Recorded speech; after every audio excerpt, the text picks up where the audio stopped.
obat itu pahit, dokter ngasih obat pahit. Dan kita itu nggak bisa loh ngatur dokter saya kasih obat yang manis, padahal punya diabetes, minta obatnya yang manis, nggak bisa kan diatur. Tapi obat itu menyembuhkan, sebagaimana nasihat tuh pahit, tapi dapat menyelamatkan. Ya. Dan orang yang mengikuti hawa nafsunya itu tidak akan mau menerima yang namanya nasihat, jadi sulit untuk menerima. Akan tetapi idil manahi, kalau itu larangan-larangan, ya, sesuatu yang dilarang oleh agama, diterima sama dia, mahbubatun fi qulubihim, disenangi sama hatinya. Kalau larangan disenangi sama hatinya, tapi kalau dikasih nasihat nggak terima. Udah bu, udah tua, waktunya nutup aurat. Nasihat itu, nanti dulu, ya. Kamu siapa ngajarin saya? Nasihat gak terima. Akan tetapi kalau larangan diikuti langsung, mahbubatun, disenangi sama dia, gampang nerimanya. Bu, sudah tua bu, atau Pak, sudah tua Pak, waktunya sholatnya jangan bolong-bolong lagi, sholat 5 waktu yang benar. Umurnya sudah hampir finish, udah 1/4 jalan, sholat yang benar, malah kalau bisa ditambah dengan ibadah sunnah. Gak terima, jangan nasihatin yang tua kamu, ya. Akan tetapi kalau yang itu larangan, sesuatu yang dilarang oleh syariat, senang dia. Puasa nggak puasa, dinasehati nggak terima. Nah, ini orang yang hawa nafsu ini nggak terima kalau ada nasihat yang baik. Akan tetapi kalau itu kejelekan, larangan-larangan syariat, gampang menerimanya hawa nafsu.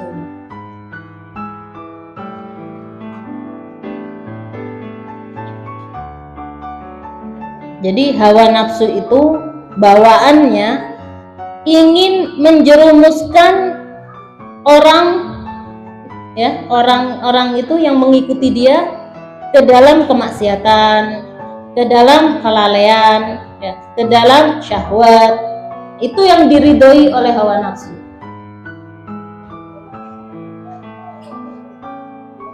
Nah, kalau kita ini bisa mengekang hawa nafsu kita, maka hawa nafsu kita ini nggak akan ridho. Jadi gini, hawa nafsu itu besar, ya. Jadi nafsu itu mengikuti hawa, makanya dinamakan hawa nafsu. Nah, kalau nafsu ini terus dipelihara, nafsunya nyuruh udah nggak usah sholat, nafsunya nyuruh udah nggak usah puasa, kita turutin, kita manja, nah, maka dia akan semakin ngelunjak. Paham ya? Semakin ngelunjak. Jadi nafsu ini selalu menyondongkan kita, buat kita lalai, maksiat. Itu senengannya nafsu. Nah, kita jangan manjain tuh nafsu, lawan. Jangan dimanjain. Kalau dimanjain dia ngelunjak. Asalnya nutup aurat, pakai kerudung bener, dibuka kerudungnya, kata nafsunya, nggak apa-apa, rambut kamu bagus kok, udah buka aja kerudungnya, ya. Udah buka kerudung, lama-lama dituruti sama dia, dibuka kerudungnya, lama-lama bajunya, ya. Lama-lama nggak bajuan, lama-lama. Tuh nafsu kalau diturutin tuh kayak gitu.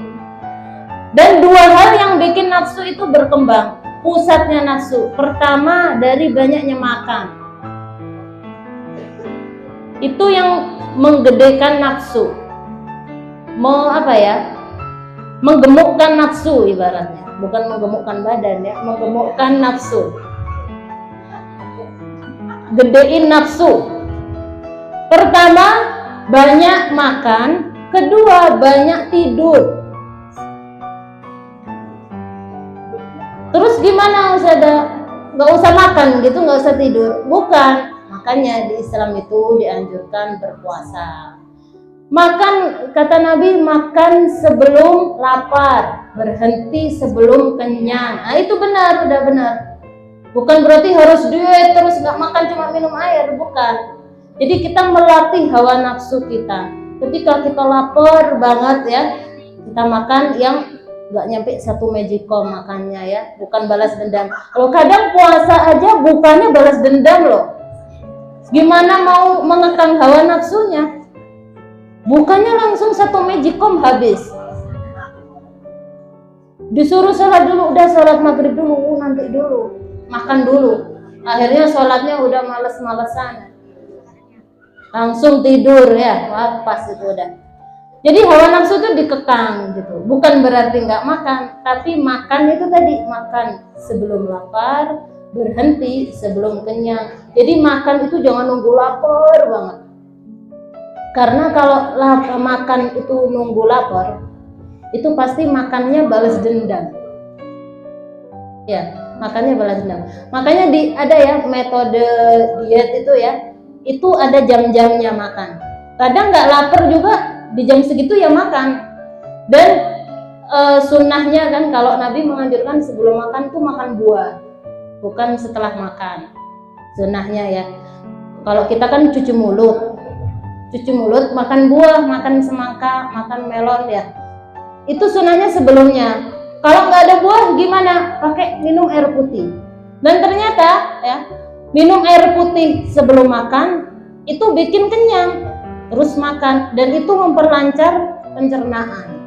Saya sudah membuktikan 4 bulan ini ya. Sebelum makan minum air 1 gelas. Kemudian saya makannya sayur dulu, jadi udah agak kenyang, nasinya sedikit. Ya, alhamdulillah udah turun banyak selama 4 bulan ini. Tapi saya niatnya minum menjalankan sunnah, bukan ngikutin diet. Ngikutin sunnah Nabi. Kalau ada buah ya makan buah dulu. Jadi minum dulu. Kalau kita kan nggak, nasinya banyak, sayurnya sedikit, ikannya sedikit nggak apa-apa, yang penting nasi banyak. Padahal nasi itu yang bikin ya. Jadi banyak makan, banyak tidur. Kalau bisa puasa, bagus puasa, tapi bukannya jangan balas dendam, bukannya kalap ya.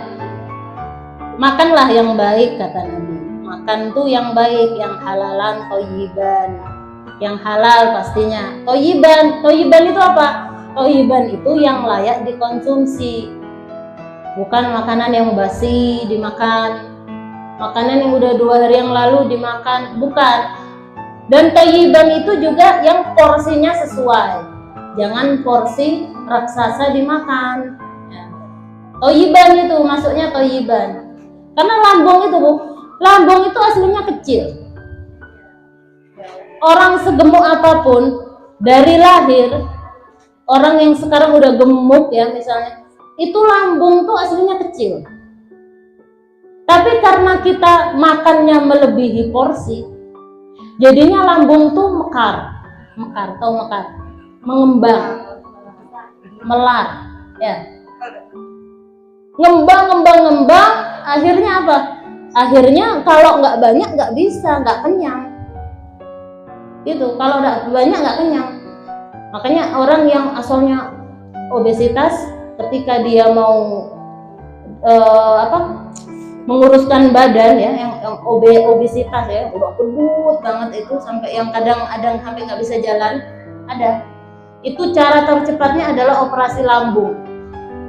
Lambungnya dikecilin, jadi nafsu makannya ditekan dari situ. Itu cara ekstrim ya, padahal bisa dengan cara puasa ya. Kemudian banyak tidur. Kalau Imam Syafi'i membagi tidur itu ya, dalam 24 jam tidur itu hanya seperempat dari 24 jam. Minimal itu adalah 6 jam tidur. Itu tidurnya waktu malam ya. Malam itu tidur agar apa? Agar bisa bangun tahajud, agar bisa subuhnya nggak telat, bisa sholat berjamaah.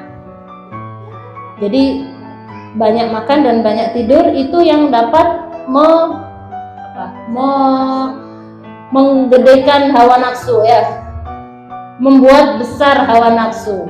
Kalau 2 ini sudah dikekang ya, nggak banyak tidur, nggak banyak makan, maka insya Allah pelan-pelan ya kita ini bisa gitu ngelawan hawa nafsu.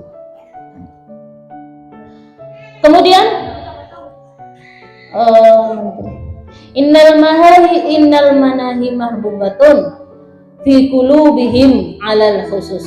Karena larangan-larangan itu mahbubatun disukai di dalam hatinya secara khusus.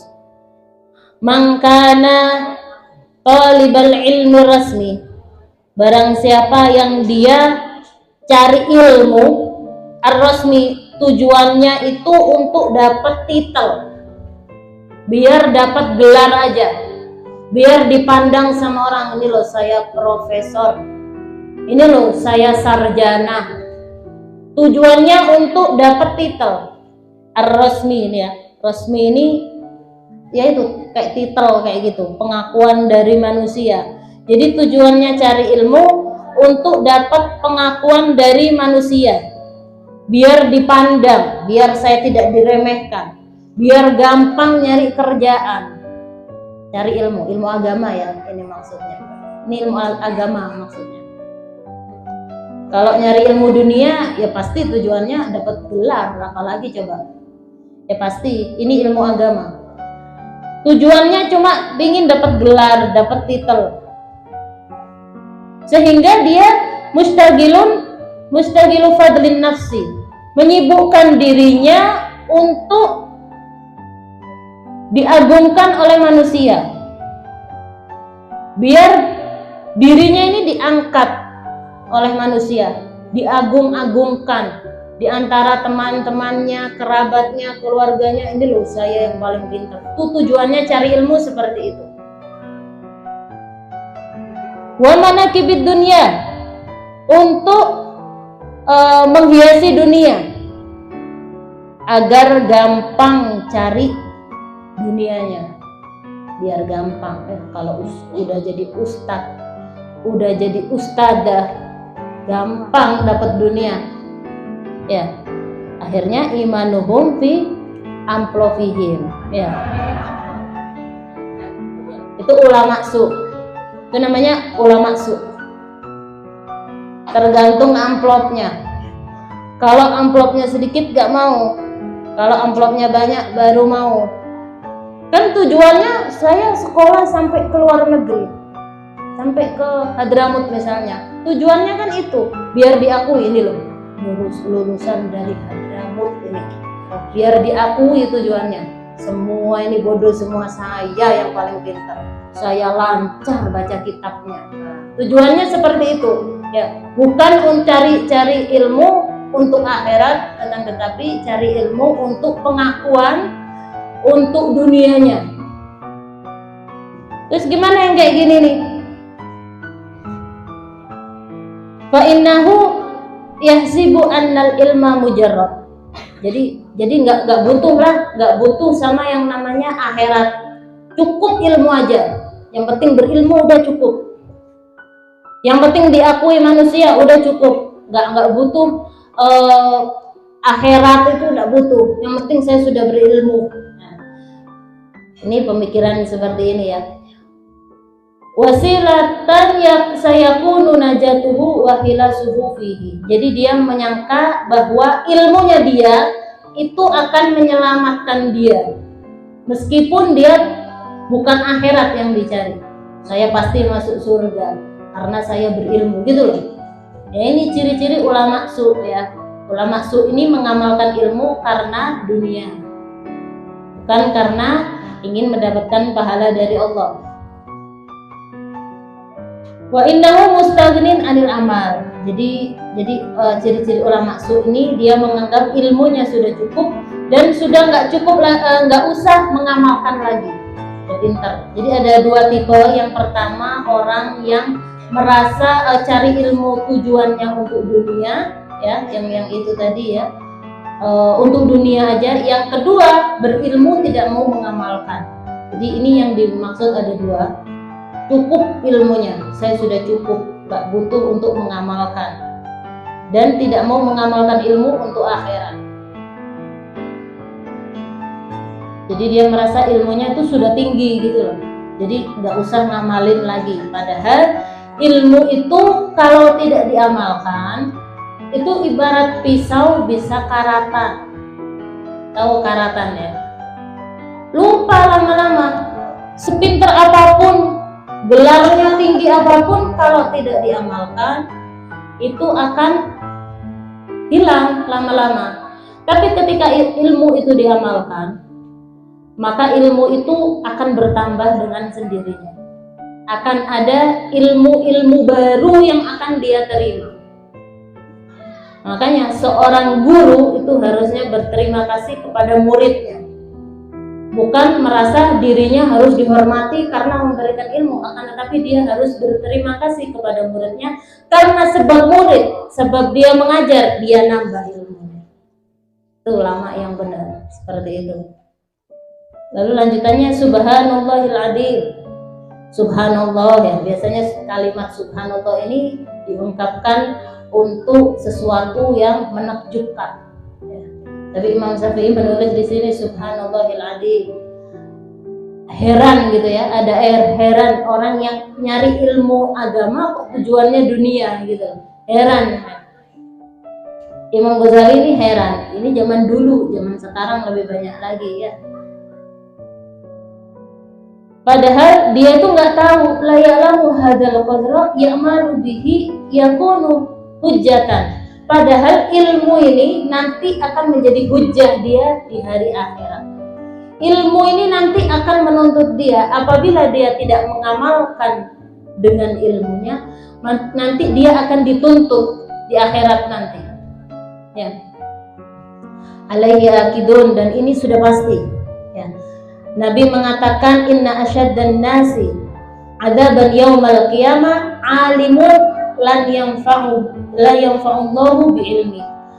Yang paling pedih nanti siksaannya di hari akhirat, di hari kiamat adalah orang yang berilmu yang tidak mengamalkan ilmunya atau ilmunya tidak bermanfaat baik untuk dirinya ataupun ke orang lain. Jadi kadang ada dua, yang satu tidak mengamalkan ilmu, yang satu ngamalin ilmu tapi ke dirinya sendiri enggak. Nyuruh orang sholat duha tapi dia sendiri enggak sholat duha. Nyuruh orang puasa Senin Kemis tapi dia sendiri enggak ngelakuin gitu loh. Nyuruh orang jangan sombong, dianya sendiri sombong. Nah, ini yang akan pedih adabnya nanti di hari akhirat. Makanya ulama-ulama zaman dahulu sebelum nyuruh orang itu ngerjain dulu.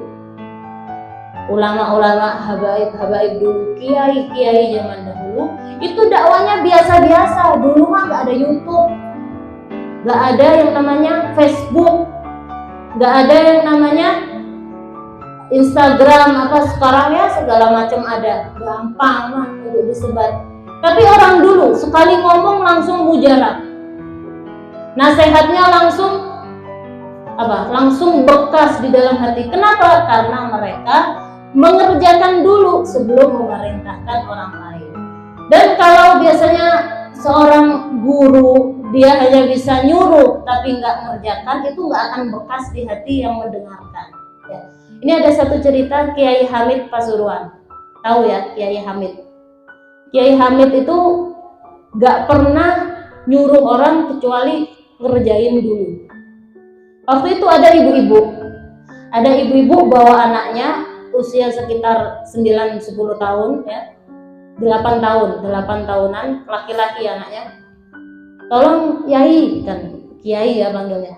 Kiai tolong nasehatin anak saya, ini suka banget sama manis, permen ya, gula digaduin ya, suka manis banget, saya takut giginya ini rusak, kemarin udah sakit gigi. Katanya ibunya, saya udah nyuruh sampai marah-marah, gak didengerin. Biasa ya anak laki-laki kan gitu ya. Minta ke Kiai Hamid, suruh doain. Kata Kiai Hamid, udah balik lagi seminggu kamu balik lagi sama anak kamu. Katanya ibunya, cuma doain gitu aja nunggu seminggu. Tapi yang namanya Kiai ya, udah diturutin. Dapat seminggu balik lagi. Terus kata Kiai, sini dipanggil anaknya. Nah, kamu jangan makan permen lagi ya, nanti gigi kamu rusak, kasihan ibu kamu nanti khawatir. Ya, katanya. Udah pulang ke rumahnya. Pulang ke rumah sama sekali nggak mau permen, nggak mau apapun, cuma diomongin gitu aja. Heran ibu, saya marah-marahin ya sampai jadi reok, tahu reok? Sampai rambutnya udah berdiri, nggak didengerin. Ini cuma diomongin gitu aja kok langsung nurut. Akhirnya penasaran, tapi kenapa ya kok nunggu seminggu? Kesana lagi dia, kesana lagi. Kemudian, alhamdulillah, Kiai, anak saya sudah nggak makan permen. Sekarang sudah mau gosok gigi, katanya. Alhamdulillah, katanya. Oh iya, alhamdulillah, kata Kiai. Tapi saya penasaran, kenapa kok nunggu seminggu? Kata Kiai Hamid, karena saya ini nggak suka manis. Sedangkan saya nyuruh anak kecil berhenti makan manis, saya loh gak suka manis. Akhirnya saya makan permen dulu sampai saya senang manis dan saya berhenti. Baru saya nasihati anak kecil itu. Cuma anak kecil yang dinasehatin dan cuma masalah permen, ya kan, masalah permen, masalah manis. Tapi karena beliau itu nggak melakukan, beliau nggak mau nasehatin. Hanya nunggu seminggu makan permen dulu yang banyak. Akhirnya berhenti, baru menasehati anak kecil tadi. Tapi langsung apa? Langsung bekas nasehatnya. Padahal cuma nasehat, cuma diomongin gitu aja, tapi langsung bekas. Jadi ilmu ya, ilmu itu harus diamalkan dulu. Pertama bagi pemiliknya, diamalkan dulu untuk dirinya, baru ke orang lain. Dan diriwayatkan Imam Junaid qaddasallahu ruhahu al-aziz ru'ya fil manami. Ada seseorang yang bermimpi. Imam Junaid ini adalah pemimpin aulia pada zamannya, pemimpin thariqah. Imam Junaid ini, ada seseorang yang bermimpi melihat Imam Junaid. Jadi ulama yang besar ya, melihat Imam Junaid setelah meninggalnya. Imam Junaid sudah meninggal waktu itu seseorang yang bermimpi kemudian ditanya, wahai Imam Junaid Abul Qasim, mal khabar ya Abul Qasim, bagaimana kabarmu wahai Abul Qasim? Abul Qasim adalah kunyahnya dari Imam Junaid. Kata Imam Junaid, qatahatil ibarat wa faniyatil isyarat ma nafa'atna illa raq'atan fi jawfillah. Udah yang saya omongin ibarah, semuanya isyarat-isyarat itu nggak ada yang dapat nyelamatin saya di akhirat. Imam Junaid ya ini yang ngomong, kecuali 2 rakaat di tengah malam. Cuma itu yang dapat menyelamatkan saya. Itu sekelas Imam Junaid ngomong seperti itu. Ternyata yang dapat nyelamatin saya adalah hanya 2 rakaat fi jawfil lail, di tengah malam. Sekelas Imam Junaid yang ulama besar, pemimpin thariqah pada zamannya, ngomong begitu. Apalagi kita, apa yang akan dapat menyelamatkan kita ini nanti? Tanya ya. Kita berdoa sama-sama ke Allah ya, kita bertawasul, kita baca hadroh seperti ini ya. Agar apa? Agar nanti kita diselamatkan oleh Allah, dan semoga kita juga diselamatkan dari ilmu yang tidak bermanfaat. Ya, bukan ilmu yang hanya bisa ngomong aja tapi tidak melakukan ya. Doakan ya ibu-ibu semuanya agar kami ini juga tidak termasuk dari golongan orang-orang yang hanya bisa ngomong.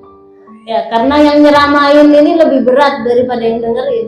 Konsekuensinya ini lebih berat daripada yang cuma ngedengerin aja. Maka doakan ya ibu-ibu ya, agar terhindar dari yang namanya ulama su. Karena Nabi juga mengatakan man izdada ilman wa lam yazdad hudan lam yazdad minallah illa bu'dan. Barang siapa yang ilmunya nambah, akan tetapi nggak nambah dekatnya dengan Allah, nggak nambah petunjuk dalam dirinya, tambah nggak karu-karuan, tapi ilmunya tambah jauh dari Allah, bukannya tambah dekat, maka dia dengan Allah nanti akan menjadi semakin jauh di dunia sampai akhirat. Di akhirat susah, di dunia juga akan jauh dari Allah. Nauzubillah. Semoga Allah selamatkan kita semuanya. Allah berikan kita ilmu yang bermanfaat dan ilmu yang bisa mengamalkan.